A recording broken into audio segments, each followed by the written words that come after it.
In today's video, I'm going to go over 7 signs of emotional manipulation. I'm a licensed therapist. Let's dive in. Have you ever had a conversation where you walked away feeling guilty, confused, or just mentally exhausted? You replay it over and over, wondering if you were the real problem. Maybe you even start apologizing for things that didn't make sense. And that's not just a difficult person, it can be emotional manipulation. And the worst part, it's so subtle that by the time you realize what's happening, the damage is already done. At first, everything seems normal, maybe even great, but then, little by little, things start to shift. You find yourself constantly defending your actions, explaining things that shouldn't need explaining, feeling responsible for someone else's emotions, and you don't know exactly where it started, but at some point, it can become exhausting. If you've ever found yourself trapped in an endless cycle of guilt, second-guessing yourself, and self-doubt, you may recognize these 7 signs.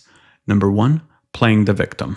Emotional manipulators know that the easiest way to avoid accountability is to shift the focus onto their own suffering.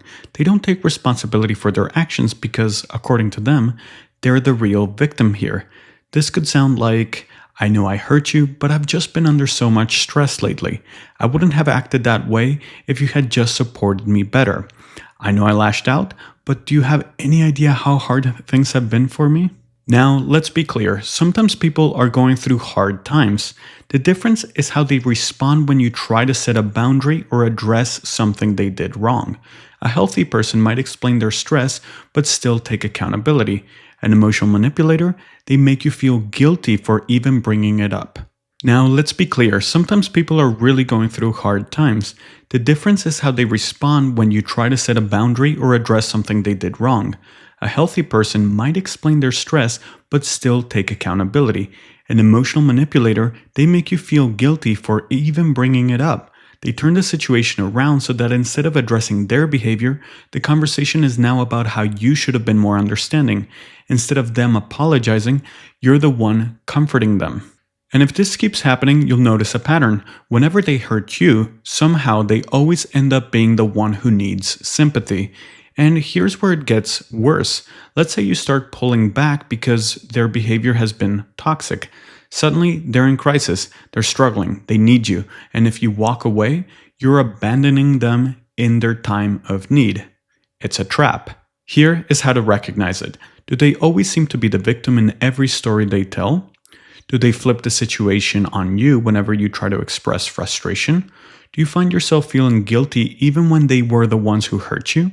If the answer is yes, they're not just struggling, they're likely manipulating. Number 2, gaslighting. Gaslighting is when someone distorts reality to make you doubt yourself.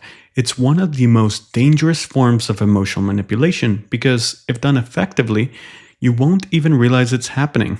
This can sound like, that never happened. I never said that. You must be remembering it wrong.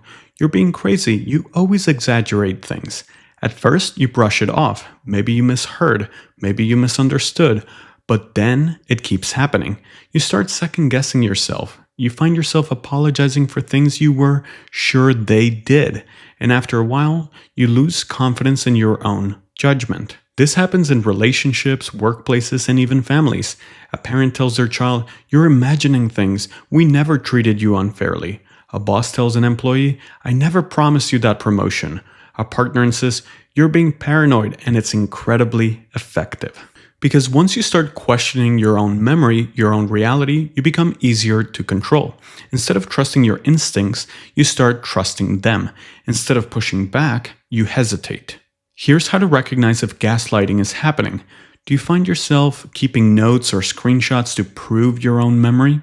Do you feel like you can't bring things up because they'll just say you're wrong? Do you constantly wonder if you're being too sensitive when you weren't before? If this sounds familiar, you're not imagining things, and that's the point. Number 3, blame shifting. This one is simple. They don't take accountability ever. If something goes wrong, it's someone else's fault. They hurt you, it's because you weren't giving them enough attention. They lashed out at you, it's because you made them feel that way. They failed at something, it's because the world is against them. No matter what happens, there's always an excuse. And somehow you always end up questioning if maybe you did something wrong. Maybe you could have handled it better. And that's exactly what they want. So here is how to recognize it. Do they ever genuinely say, yeah, that was my fault? Do they constantly twist the conversation so that suddenly you're the one apologizing? Do they avoid direct responsibility for anything negative? If the answer is yes, they're likely manipulating. Number 4, good cop, bad cop. Manipulators don't just mistreat you, they mix kindness with cruelty. One day, they're thoughtful, sweet, making you feel like you're the most important person in the world. The next, they're cold, dismissive, and maybe even cruel. And just when you were ready to walk away, they pull you back in with an apology, a grand gesture, or a moment of affection. It's a cycle, one that keeps you emotionally hooked. And it's not random. This isn't just mood swings. It's not someone who's complicated or going through a hard time. It's tactical. Because when someone is consistently awful, people leave. But when they're unpredictable, you don't leave. You hold onto their potential. You think, I've seen their good side. Maybe if I just try harder, they'll go back to that. And that's what keeps you stuck. Because every time they're kind, your brain reinforces the attachment. And every time they're cruel, you rationalize it. You tell yourself, they're not always like this, but the inconsistency is the manipulation. A healthy person doesn't switch between warmth and cruelty as a way to keep you off balance. An emotional manipulator does. How do you spot this? Do they treat you inconsistently, making you feel like you have to earn their kindness? Do you feel constantly off balance in the relationship? Do they become incredibly sweet right after they've hurt you? That's not kindness, that's control. Number 5, the flattery ends. They make you feel incredible. They compliment you constantly. They go out of their way to do things for you. They act like you're the best thing that's ever happened to them. And you start to believe it.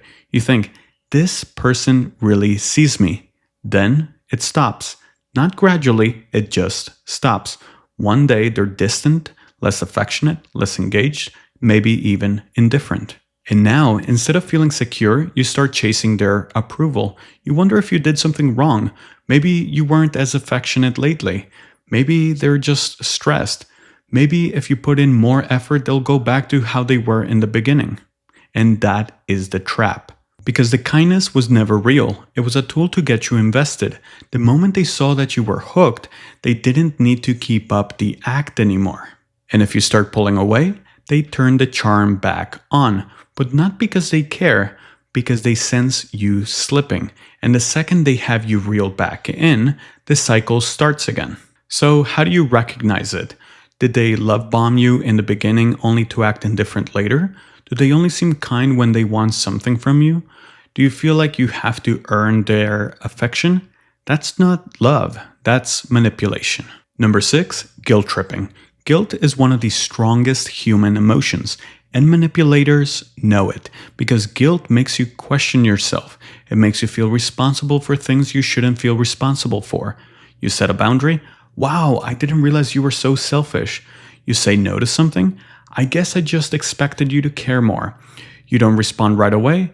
I see how it is. I guess I'm just not important to you anymore.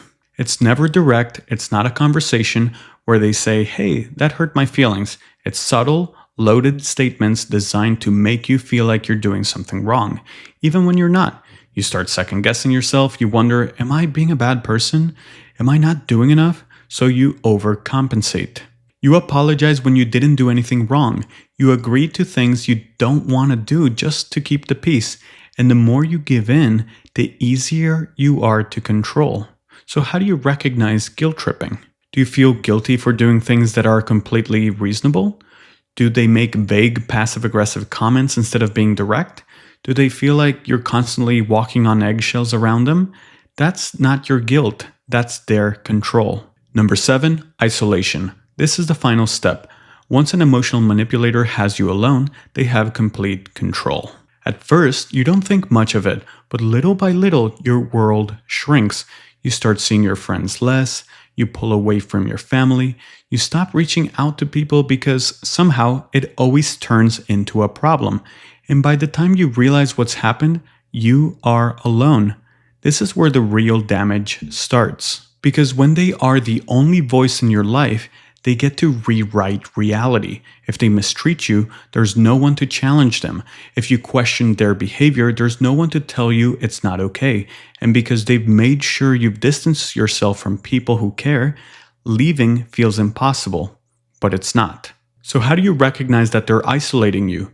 Have they subtly discouraged you from spending time with certain people? Do you feel guilty for wanting space or time with friends? Have you lost contact with people who used to be important to you? If so, they're not looking out for you, they're isolating you. If any of this sounds familiar, you're not alone. Emotional manipulation is designed to make you feel trapped.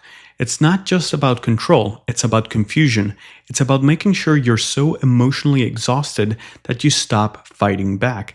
But the second you start recognizing these tactics, they lose their power. So here is what you need to remember. You don't owe anyone your confusion. You don't owe anyone your guilt. And you don't owe anyone control over your emotions. You are allowed to walk away. If this video helped you, feel free to like, share, and subscribe to my channel. Thank you, and see you in the next one.